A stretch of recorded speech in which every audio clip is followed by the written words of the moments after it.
हर हर महादेव। काल अष्टमी व्रत भगवान भैरव के भक्तों के लिए बहुत ही महत्वपूर्ण दिन होता है। यह व्रत प्रत्येक महीने के कृष्ण पक्ष की अष्टमी तिथि को मनाया जाता है। इस दिन भगवान भैरव के भक्त पूरे दिन उपवास रखते हैं और वर्ष के सभी काल अष्टमी के दिन उनकी पूजा की जाती है। मैं संदीप भक्ति ज्ञान गंगा आज काल भैरव की आपके लिए कथा लेकर के आया हूँ। इनके बारे में पूरी सामग्री विधि विधान की कैसे की जाती है पूजा। तो आप चैनल को सब्सक्राइब कर लीजिए भाई। अब देखते देखते हैं चैनल को सब्सक्राइब नहीं करते हैं तो प्लीज़ चैनल को सब्सक्राइब कर लीजिए कि आपके एक सब्सक्राइब से एक लाइक से हमें एक मोटिवेशनल मिलेगा कि आगे भी हम आपके लिए ऐसी सी कथाएँ या ऐसी जानकारियाँ लाते रहें। चलिए आपको इनके बारे में आगे आपको जानकारी दे देते हैं। काल अष्टमी जिस काल अष्टमी के रूप में भी जाना जाता है, जिससे महत्वपूर्ण काल अष्टमी जिसे काल भैरव जयंती के रूप में भी जाना जाता है। यह माना जाता है कि भगवान शिव उसी दिन भैरव के रूप में प्रकट हुए थे। काल भैरव जयंती को भैरव अष्टमी के रूप में भी जाना जाता है। यह ध्यान दिया जाना चाहिए कि काल अष्टमी व्रत सप्तमी तिथि पर मनाया जाता है। धार्मिक पाठों के अनुसार व्रतराज काल अष्टमी को व्रत उस दिन मनाया जाता है, मनाया जाना भी चाहिए जिस अष्टमी तिथि रात्रि के समय हो। तो आपने काल अष्टमी की आपको और भी मैं आगे जानकारी दे देता हूँ।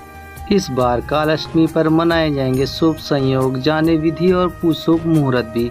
हर महीने कृष्ण पक्ष की अष्टमी को काल अष्टमी मनाई जाती है। काल अष्टमी का पूजा विधि शुभ मुहूर्त ये मैं आपको जानकारी देता हूँ। हर महीने कृष्ण पक्ष की अष्टमी काल अष्टमी मनाई जाती है। काल अष्टमी के दिन भगवान शंकर भैरव स्वरूप की उपासना की जाती है। दरअसल भैरव के 3 रूप काल भैरव, बटुक भैरव, रूप भैरव, इस दिन इनकी पूजा अर्चना की जाती है। काल भैरव की उपासना की जाती है। कहा जाता है कि इस दिन भगवान शंकर के काल भैरव स्वरूप की उपासना करने से जीवन की सारी परेशानियां दूर होगी और आपकी मनचाही मुरादें भी, आपकी जो भी इच्छा है वो सारी पूरी हो जाएगी।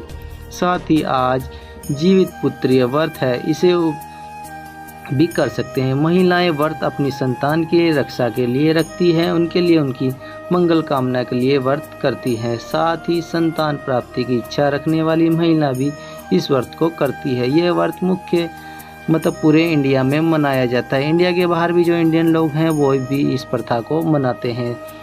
शाम के समय व्रत का पारण किया जाता है और व्रत के प्राण के कुछ मीठा भोजन किया जाता है। जानी काल अष्टमी व्रत और पूजा शुभ मुहूर्त के बारे में कि इस बार काल अष्टमी व्रत को मनाई जाएगी। इस दिन काल भैरव की पूजा की जाती है। इसके साथ ही इस दिन आप व्रत भी रख सकते हैं। काल अष्टमी का शुभ मुहूर्त है, इसका मुहूर्त जो है 11:55 पर है और दोपहर 12:51 तक है। इस मुहूर्त को आप शुभ कार्य में भी कर सकते हैं।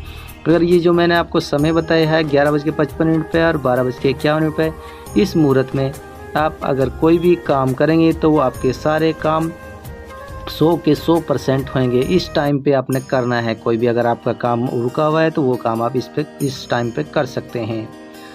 आप इसमें काल अष्टमी पर व्रत के दिन पुष्कर योग, स्वार्थ सिद्धि योग, अमृत सिद्धि योग, रवि योग बनाएं। और जैसे कि आपको बताएं काल अष्टमी के दिन ही ब्रह्म मुहूर्त में उठकर नित्य कार्य कर स्नान होकर उसके बाद भगवान भैरव की पूजा अर्चना करें। इस दिन भगवान भोलेनाथ के साथ माता पार्वती और भगवान गणेश की भी विधि विधान से पूजा अर्चना करनी चाहिए। फिर घर के मंदिर में दीपक जलाएं, आरती करें, भगवान को भोग लगाएं। इस बात का ध्यान रखें कि भगवान शिव सात्विक चीज़ें के ही भोग लगाएं, यानी कि आप लहसुन प्याज नहीं डाल सकते उनके भोजन में। आप ये भोजन आपने उनको भोग लगाना होगा। मान्यता के अनुसार काल अष्टमी के दिन भगवान भैरव की पूजा करने से सभी तरह के भय से मुक्ति मिलती है। इस दिन व्रत करने से शुभ फल की प्राप्ति होती है। साथ ही भगवान भैरव की कृपा से शत्रुओं से छुटकारा भी मिलता है। तो ये थी हमारी काल भैरव की कहानी। उसमें शिव पुराण में भी ये बताया गया है कि जो भी आप ये कर सकते हैं। अगर आप काल भैरव के साथ अगर आप मंत्र भी बोल सकते हैं तो मंत्र मैं आपको या डिस्क्रिप्शन में दे दूंगा और कमेंट में भी दे दूंगा मैं आपको। अब मैं मंत्र बता देता हूँ। ये मंत्र बोलना होगा अति क्रू महाकाय कल्पांत देहनोपम भैरव नमस्तु भय अनुज्ञा धातु महर्षय। ये आप मंत्र बोल सकते हैं। ये मंत्र काल भैरव को भगवान को खुश करने वाला होता है। इससे भगवान काल भैरव खुश होते हैं।